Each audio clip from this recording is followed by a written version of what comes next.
Morning students. आज हम लोग इंडियन पॉलिटी का पार्ट 2 कवर करेंगे। तो लेट्स स्टार्ट। इस पार्ट में हम लोग कॉन्स्टिट्यूशन स्टार्ट करेंगे। कॉन्स्टिट्यूशन जो है उसकी स्टार्टिंग जो होती है वो यूनियन एंड इट्स टेरिटरी से होती है। ठीक है, ये कॉन्स्टिट्यूशन का फर्स्ट पार्ट है।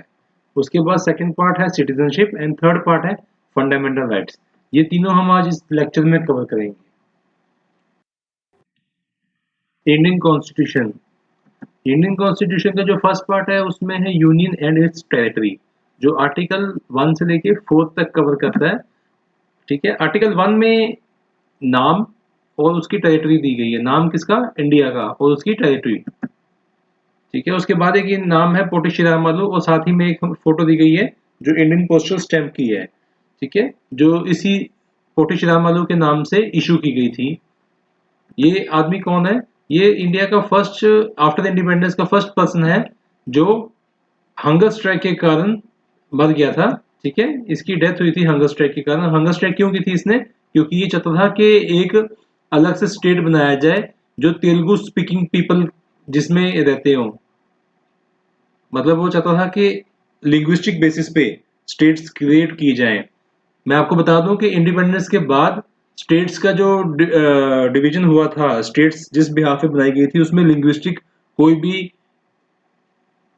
करेक्टरिस्टिक नहीं था।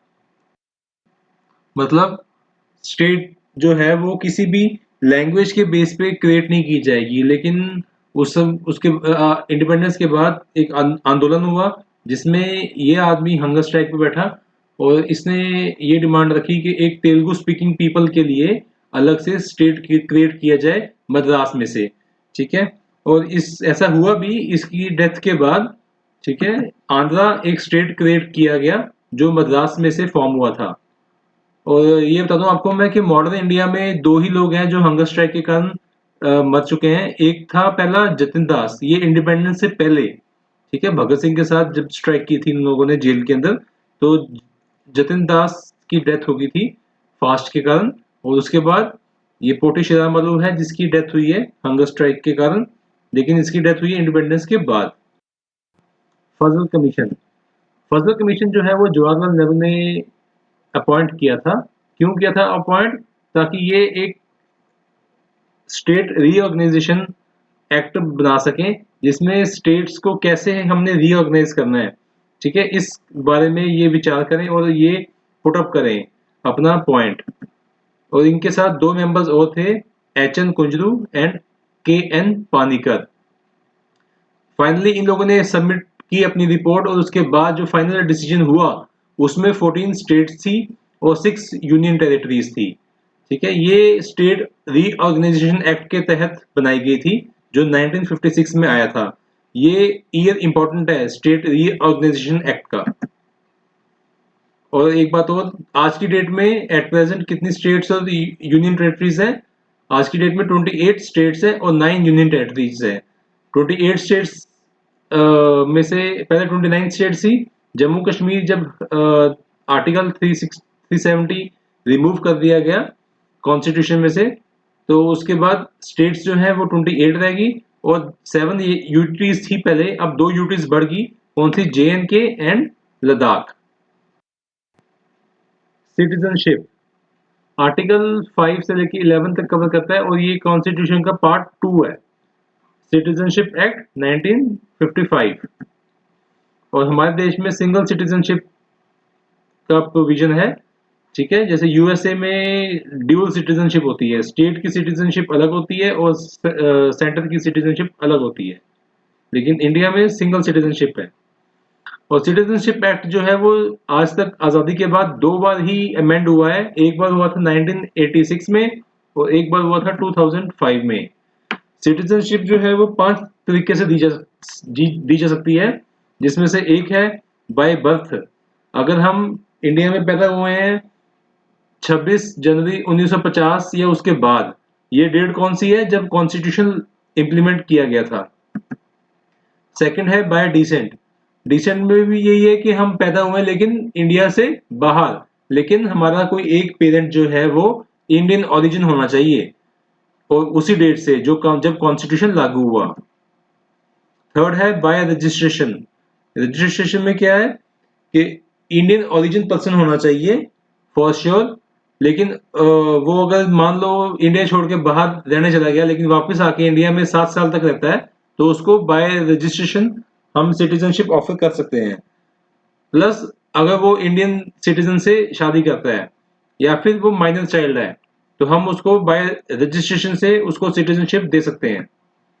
Bye naturalisation any person renounce other citizenship, कोई भी पर्सन किसी भी देश का other than India, Indian origin person ना भी हो, अगर कोई किसी और देश का पर्सन है, सिटीजन है, अपने सिटीजनशिप को वो अगर रीनाउंस कर देता है, छोड़ देता है, ठीक है, तो हम उसको इंडिया की सिटीजनशिप दे सकते हैं नेचुरलाइजेशन के तहत। बट शर्त ये है कि वो एनिमी एलियन नहीं होना चाहिए। एनिमी एलियन कौन से होते हैं? जैसे कोई सिटीजन हो बांग्लादेश का या पाकिस्तान का, जो हमारे दुश्मन देश हैं, दुश्मन देश का नागरिक नहीं होना चाहिए। नेक्स्ट है बाय इनकॉर्पोरेशन ऑफ टेरिटरी। अगर इंडिया कोई देश एक्वायर कर लेता है या कोई स्टेट है या कोई देश है वो अपनी मर्जी से इंडिया के साथ क्लब हो जाता है, ठीक है, फॉर्म अपने इंडिया का पार्ट बन जाता है, तो उसके सिटीजन भी इंडिया के सिटीजन बन जाएंगे। उसके बाद टर्मिनेशन। सिटीजनशिप अगर हम ऑफर कर रहे हैं, दे रहे हैं, तो हम उसको टर्मिनेट करने का भी हक रखते हैं। पहला है उसमें से renunciation. A person voluntary gives up his citizenship. कोई आदमी अपनी मर्जी से अपनी सिटीजनशिप को छोड़ दे क्योंकि उसको किसी और देश की सिटीजनशिप मिल जाए, ठीक है, तो वो इंडिया के सिटीजनशिप को छोड़ देगा, उसे हम रिनंसिएशन कहेंगे। सेकंड है टर्मिनेशन। टर्मिनेशन और रिनंसिएशन में ज़्यादा फर्क नहीं है, बस यही है कि रिनंसिएशन में जो सिटीजन है वो अपनी मर्जी से वॉलंटरी गिव अप कर रहा है अपनी सिटीजनशिप। टर्मिनेशन में हम उसकी सिटीजनशिप को टर्मिनेट कर देंगे जब उसको किसी और देश की सिटीजनशिप मिल जाएगी। मान लो किसी को किसी कनाडा की सिटीजनशिप मिल गई इंडियन को, ठीक है, और उसने अपने इंडिया की सिटीजनशिप को छोड़ा नहीं, गिव अप नहीं किया, तो हम खुद उसकी सिटीजनशिप को टर्मिनेट कर देंगे। थर्ड है डिप्राइवेशन। डिप्राइवेशन में क्या होता है? इसमें सिर्फ दो ही लोगों की टर्मिनेशन की जा सकती है जिन्होंने बाय रजिस्ट्रेशन या फिर नेचुरलाइजेशन से सिटीजनशिप ली है। जब वो कोई फ्रॉड करके पकड़े जाएं तो हम उनकी सिटीजनशिप को टर्मिनेट कर देंगे। उसके बाद फंडामेंटल राइट्स। फंडामेंटल राइट्स जो है वो आर्टिकल 12 से लेकर 35 तक कवर करता है और ये कॉन्स्टिट्यूशन के पार्ट 3 में फॉल करता है। फंडामेंटल राइट्स बहुत इंपॉर्टेंट है, कई क्वेश्चन आते हैं इस टॉपिक से एग्जाम में। फंडामेंटल राइट्स को हमने 6 कैटेगरीज में डिवाइड किया है, ठीक है। उसमें से जो फर्स्ट कैटेगरी है वो है राइट टू फ्रीडम, जो आर्टिकल 14 से 18 तक फॉल करता है। राइट टू फ्रीडम मतलब सबको आज़ादी है, ठीक है। आर्टिकल 14 में कहता है इक्वालिटी बिफोर लॉ, कानून सबके लिए बराबर है। आर्टिकल 15 में कहता है कि किसी भी आदमी को, किसी भी इंसान को हम डिस्क्रिमिनेट नहीं कर सकते, भेदभाव नहीं कर सकते, किस बेसिस पे? Religion, race, caste, sex, place of birth, इनके इन कैटेगरीज के मुताबिक हम किसी को भी भेदभाव नहीं कर सकते किसी के साथ भी। आर्टिकल 16 में क्या है कि सब पब्लिक अपॉइंटमेंट जो है, गवर्नमेंट जॉब सबके लिए है, कोई भी इंडियन जो है वो गवर्नमेंट जॉब अप्लाई कर सकता है। आर्टिकल 17, इसको मैंने रेड से इसलिए लिखा क्योंकि ये बहुत इंपॉर्टेंट आर्टिकल है। इसमें है कि एबॉलिशन ऑफ अनटचेबिलिटी, छूत-छात जिसे कहते हैं हम लोग, ठीक है ना, उसको हमने बिल्कुल खत्म कर दिया है, कोई अछूत नहीं है, कोई अछूत नहीं है।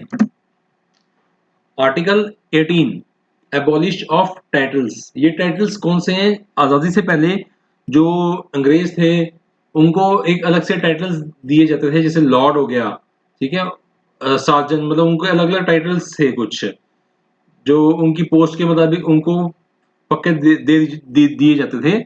लेकिन इंडिया की जब इंडिपेंडेंस मिल गई उसके बाद हमने ये सारे टाइटल्स को एबॉलिश कर दिया।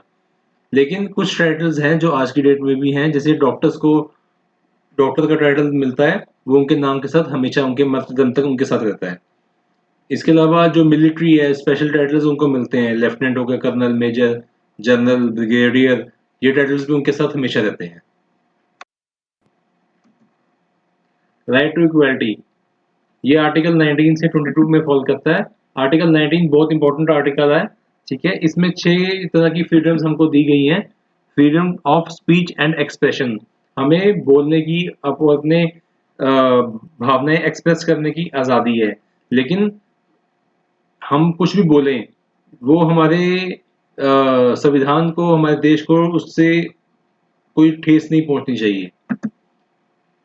सेकंड है freedom of assembly without arms, हमें इकट्ठ करने की आज़ादी है, गैदरिंग करने की आज़ादी है, लेकिन बिना हथियारों के। फ्रीडम ऑफ एसोसिएशन, हमें एसोसिएशन, कोई भी किसी भी तरह की एसोसिएशन फॉर्म करने की आज़ादी है, लेकिन वो हमारी एंटी नेशन नहीं होनी चाहिए। Freedom of movement throughout the territory of our country, हमें अपने देश में बेधड़क घूमने की आज़ादी है, हम कहीं भी घूम फिर सकते हैं। Freedom to reside and settle in any part of the country, हमें अपने देश में कहीं पे भी जाकर रहने की, बसने की पूरी आज़ादी है। इसमें से लेकिन कुछ एक्सेप्शंस भी हैं, जैसे जम्मू कश्मीर में हम लोग नहीं रह सकते, ठीक है। Freedom to practise any profession, हमें कोई भी किसी भी तरह का प्रोफेशन प्रैक्टिस करने की पूरी आज़ादी है। उसके बाद right to property, right to property भी एक फ्रीडम थी, हमें पहले दी गई, लेकिन वो रिमूव कर दी गई 44th अमेंडमेंट में, जो आई थी 1978 में। और ये राइट टू प्रॉपर्टी एबॉलिश नहीं गई, ये फंडामेंटल राइट्स से निकाल के ट्रांसफर कर दी गई आर्टिकल 300A में। आर्टिकल 20 में हमें क्या प्रोवाइड किया गया है?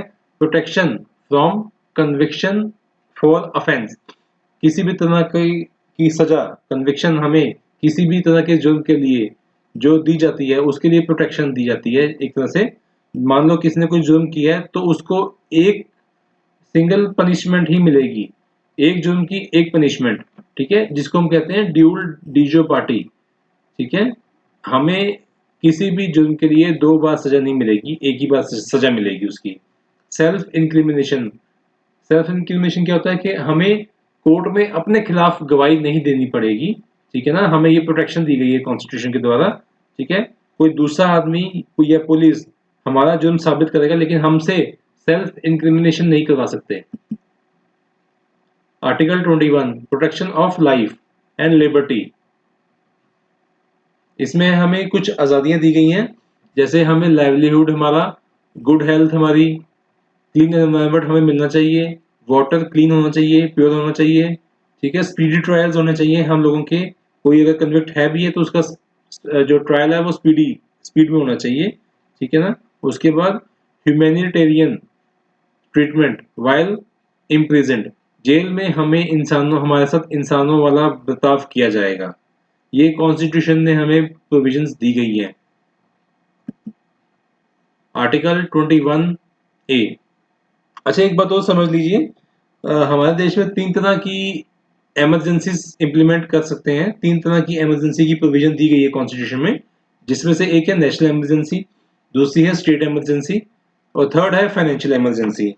तीनों में से कोई भी तरह की इमरजेंसी देश के किसी भी हिस्से में अगर लागू की जाती है, ठीक है, तो हमारे सारे फंडामेंटल राइट जो है वो नल एंड वॉइड हो जाते हैं, सिवाय आर्टिकल 20 और 21 के।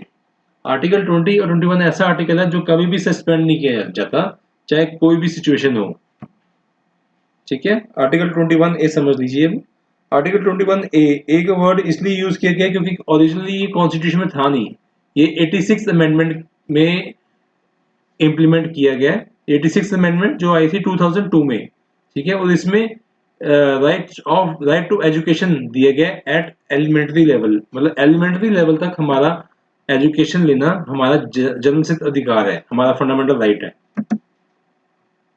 Article 22 provides protection against arrest and detention in certain cases, ठीक है। आर्टिकल 22 में दिया गया कि हमें किसी भी तरह की हमने कुछ ऐसे जुर्म है जो हमने अगर कर दिए, लेकिन उनमें हमें एक तरह की राहत दी गई है कि हम एडवोकेट को कंसल्ट कर सकते हैं, ठीक है ना। अगर हमें डिटेन किया गया या अरेस्ट किया गया तो हमें एडवोकेट को कंसल्ट करने की प्रोविजन दी गई है आर्टिकल 22 में। ये हमारा फंडामेंटल राइट है। Right against exploitation, article 23 and 24। Article 23 में हमें दिया गया है कि हमें ह्यूमन ट्रैफिकिंग और फोर्स लेबर से प्रोटेक्शन दी गई है। इसमें ह्यूमन ट्रैफिकिंग आप लोगों को पता होगा, ये होता है सेलिंग ऑफ ए मेल और फीमेल, मतलब इंसान को बेचना मना है, इंसान को बेचा नहीं जा सकता है और ना उससे जबरदस्ती काम लिया जा सकता है, किसी से जबरदस्ती भीख नहीं मंगवाई जा सकती, ठीक है ना। तो हमें आर्टिकल 23 में प्रोटेक्शन दी गई है ह्यूमन ट्रैफिकिंग और फोर्स लेबर के अगेंस्ट। आर्टिकल 24, इसमें हमें prohibits the employment of children, बच्चों की एम्प्लॉयमेंट को रोका गया है जो 14 साल से कम उम्र के हैं। कहाँ पे रोका गया उनको? फैक्ट्रीज में, माइंस में एंड अदर हजार्डस जॉब्स में।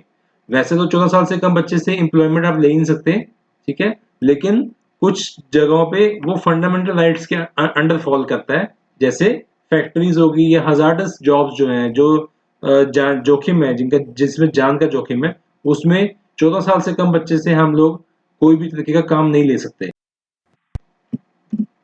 Right to freedom of religion, article 25 से 28 में फॉलो करता है। आर्टिकल 25 में क्या बताया गया है हमको कि हर आदमी को जो इंडियन सिटीजन है, ठीक है, उसको राइट है कोई भी तरह का रिलीजन प्रैक्टिस करने की, उसको मानने की, ठीक है ना। वो उसकी अपनी मर्जी है, वो आर्टिकल 25 में हमें दिया गया है। आर्टिकल 26 में क्या बताया गया है कि freedom to manage religion affairs, हमें कोई भी जो हम रिलीजन फॉलो कर रहे हैं, ठीक है ना, हमें उसके हर तरह के अफेयर्स में पार्टिसिपेट करने की फ्रीडम है, हम कुछ भी कर सकते हैं उस रिलीजन में, ठीक है। नेक्स्ट है आर्टिकल 27, इसमें हमको क्या दिया गया कि कोई भी ऐसा पर्सन नहीं है, हमें कोई भी रिलीजियस इंस्टीट्यूट हम अगर हम कोई रन कर रहे हैं, ठीक है, तो हमें उस रिलीजन इंस्टीट्यूट को रन करने के लिए किसी भी तरह का टैक्स नहीं पे करना। हम कोई रिलीजन को अगर मान रहे हैं तो उसके लिए भी हमें कोई टैक्स पे नहीं करना। Next article 28, freedom to receive religious instructions and attend religious affairs, हमें जो भी रिलीजन हम लोग फॉलो कर रहे हैं, ठीक है, उसकी किसी भी तरह की क्लासेस अगर हो रही हैं कहीं पे अटेंड करने में, हमें कोई पाबंदी नहीं है। हम कोई भी रिलीजन को फॉलो कर सकते हैं और उसकी इंस्ट्रक्शंस को फॉलो कर सकते हैं, और उसकी कोई क्लासेस हो रही हैं कहीं पे, उसकी को कहीं पे गाइडेंस दी जा रही है तो हम वो भी ले सकते हैं। Cultural and educational rights, article 29 and 30। Article 29 में हमें क्या प्रोवाइड किया गया है कि किसी भी तरह का भेदभाव नहीं किया जाएगा किसी भी सिटीजन के साथ, जो इंडिया का सिटीजन है उससे कोई भेदभाव नहीं होगा। किस ग्राउंड पे? कोई भी एजुकेशनल इंस्टीट्यूट में अगर वो एडमिशन लेना चाहता है पढ़ने के लिए, ठीक है, चाहे वो किसी भी रिलीजन का हो, कोई भी कास्ट का हो, ठीक है, कोई भी लैंग्वेज बोलता हो, उसके साथ कोई भेदभाव नहीं किया जाएगा, सब बराबर माने जाएंगे एजुकेशनल इंस्टीट्यूट में, ठीक है, सबको अधिकार है एडमिशन लेने का। आर्टिकल 30, आर्टिकल 30 जो है वो स्पेशली माइनॉरिटीज के लिए है।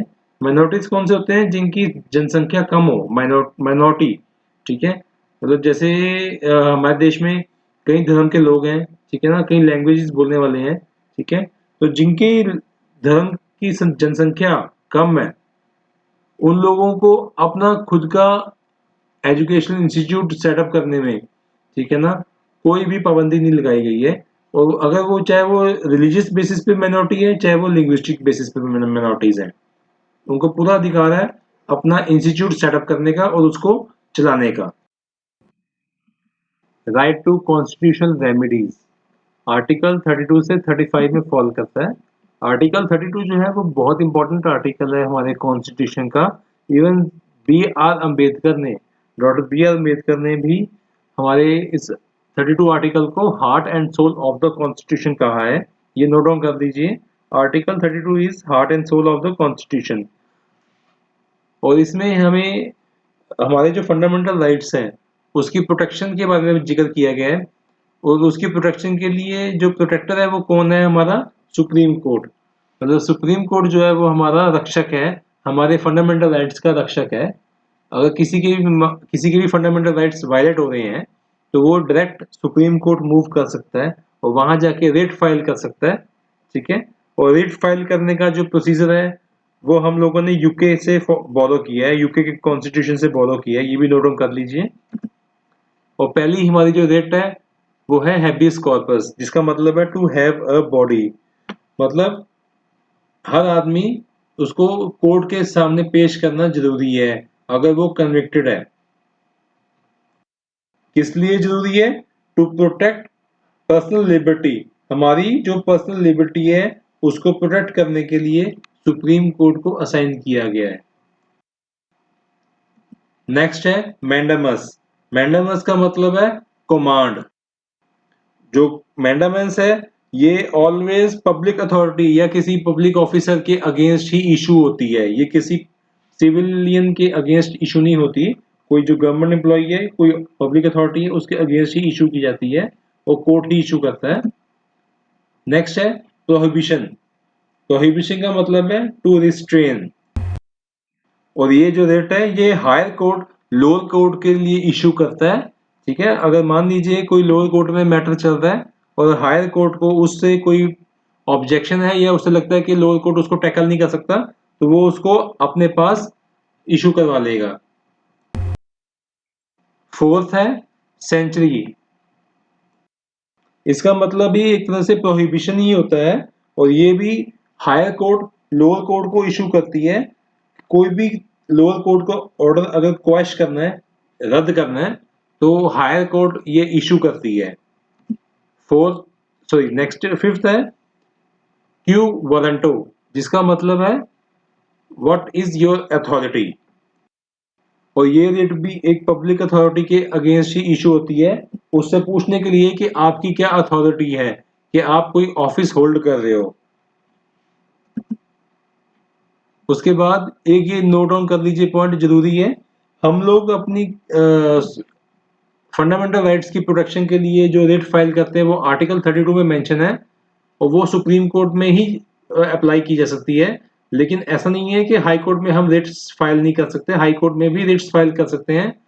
और अदर देन फंडामेंटल राइट्स जितनी भी रेट्स हैं वो हाई कोर्ट में ही फाइल होती हैं, जो आर्टिकल 226 के अंडर फाइल की जाती हैं। ये आर्टिकल इंपॉर्टेंट है, नोट डाउन कर लीजिए। Thank you students. आज का लेक्चर यहीं खत्म होता है और जिन लोगों ने मेरे चैनल सब्सक्राइब नहीं किया वो प्लीज़ सब्सक्राइब कर लीजिए और कल हम लोग नए टॉपिक के साथ मिलेंगे। Thank you.